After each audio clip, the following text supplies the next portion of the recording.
Eliminator ম্যাচে বা knockout ম্যাচে ওই কাজটা আসলে ডিফিকাল্ট। এবং সিলেটের দিকেও যদি আপনি তাকান, সিলেট কিন্তু নতুন প্লেয়ারদেরকে নিয়ে এসেছে, তাদের এনফোর্সমেন্ট বেড়েছে। আমরা শুনছি যে স্যাম বিলিংস পৌঁছে গেছেন ঢাকায়, আজকে অনুশীলন করেছেন। ক্রিস ফোক্স গতকালকে পৌঁছেছেন, গতকালকে একটা অনুশীলন সেশন করেছেন, আজকে একটা অনুশীলন সেশন করেছেন।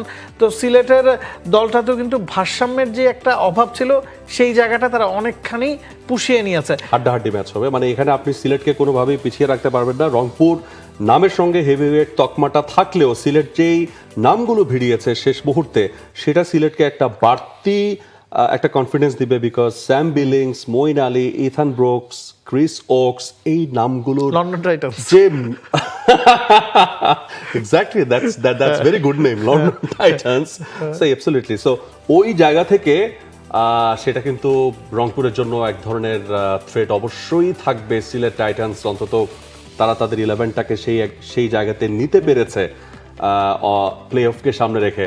টানা তৃতীয়বার অর্জন করেছে দেশের সেরা সুপার ব্র্যান্ড স্বীকৃতি বসুন্ধরা টিস্যু।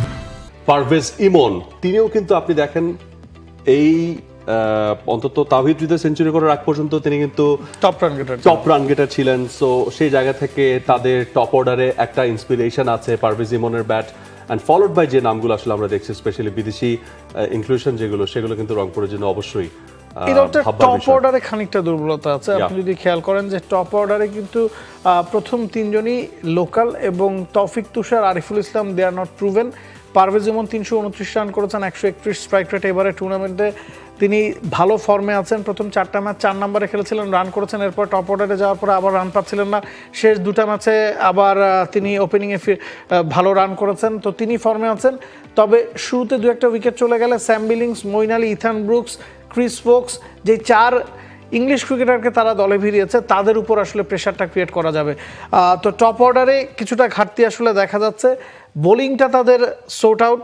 বোলিংয়ে আপনি যদি খেয়াল করেন, মিরাজ খুব বেশি বল করছেন না, ইটস বিকজ মঈন আলী আছেন, নাসুম গ্রেট ফর্মে আছেন, সালমান ইরশাদ ডেতে ভালো বোলিং করছেন, রুয়েল মিয়া শুরুতে বা নতুন বলে ভালো বোলিং করছেন, এবং খালেদের মতো অপশনও কিন্তু এই দলটাতে আছে। খালেদ একটা ম্যাচে মনে পড়ছে সিলেটে 4 ওভারে 57 রান দিয়েছিলেন, এরপর থেকে তাকে আর সিলেট খেলাচ্ছে না।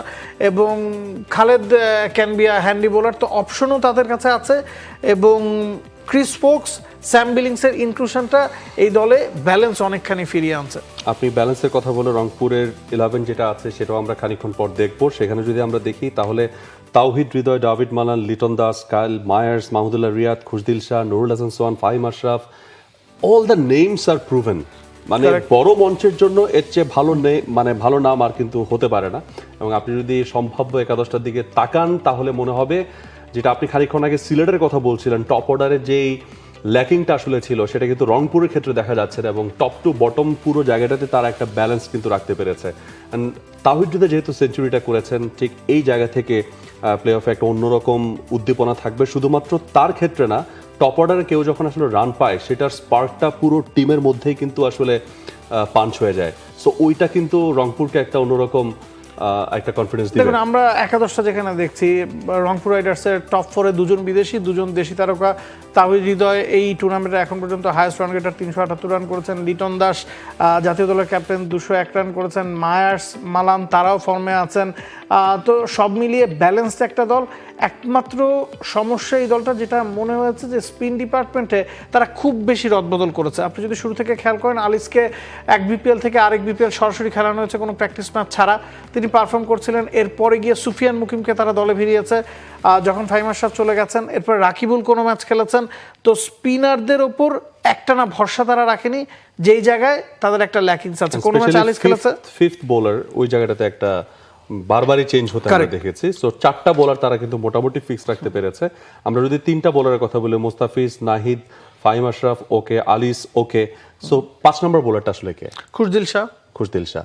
সেখানেও মানে অন্য দলের ক্ষেত্রে আমরা যদি দেখি, চট্টগ্রামের ক্ষেত্রে যদি আপনি দেখেন, বা প্লে অফের সিলেটেরও কিন্তু সেই বোলিং অপশনে অন্তত 6টা বা 7টা বোলার ইউজ করার যে লাক্সারি, এইটা কিন্তু রংপুরের ক্ষেত্রে একটু কম। যদি আপনি কাইল মায়ার্সকে দিয়ে শুরুতে 2টা ওভার বের না করেন, খুশদিল শাহর কাছ থেকে পুরো 4টা ওভার বের করাটা হয়তো যদি আপনার উপর প্রেশার পড়ে যায় তখন ডিফিকাল্ট হতে পারে। আপনি নিশ্চিতভাবেই ফাহিম আশরাফ এবং মুস্তাফিজুর রহমান আলিসের কাছ থেকে 12টা ওভার পাচ্ছেন। নাহিদ রানার ব্যাপারটা আসলে ডিপেন্ড করে তার রিদমের উপর। কোনো ম্যাচে তিনি একটু খরুচে হয়ে যান, আবার কোনো ম্যাচে গতির ঝড় যখন তুলেন, উইকেট যখন পান, তখন তিনি খুব ডেঞ্জারাস। তো এই জায়গায় ফিফথ বোলিং অপশনটা আপনি যেটা বলছেন সেটা তাদের জন্য একটু চিন্তার কারণ হতে পারে। এবং আপনি যদি একজন ব্যাটসম্যানকে কম খেলান, তখন আবার তাদের বোলারদের কারোরই আসলে ব্যাটিং করার খুব বেশি সক্ষমতা নাই, তো সে পথে হয়তো রংপুর হারতে পারবে না। For more updates, subscribe to our YouTube channel and click on the bell icon. Follow us on Facebook and Instagram. Download T-Sports app to enjoy exciting games and highlights. Visit tsports.com.